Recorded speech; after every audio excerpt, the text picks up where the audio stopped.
Hello, welcome back to Poolside Chat presented by InyoPools.com. I'm Rob. And I am Matthew. And here's the question. It goes as such. How many water tubes do I need for my winter cover?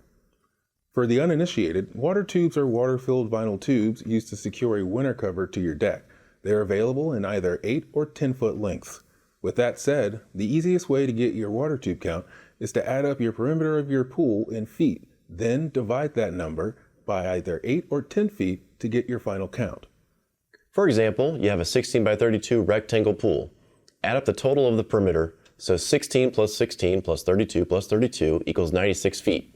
If we want to use 8-foot tubes, we divide 96 by 8, and that's 12 8-foot tubes.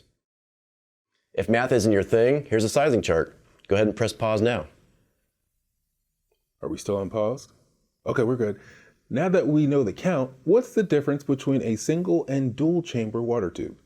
Well, a single tube is just one large water bag. If the vinyl were to tear, the entire tube would fail and your cover may slip into the pool.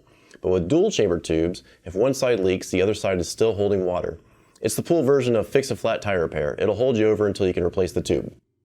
Well, that answer was pretty tubular. I apologize. Again, we answered it without a hitch. If you have any questions about anything pool and or spa, please visit us over at InyoPools.com. Bye.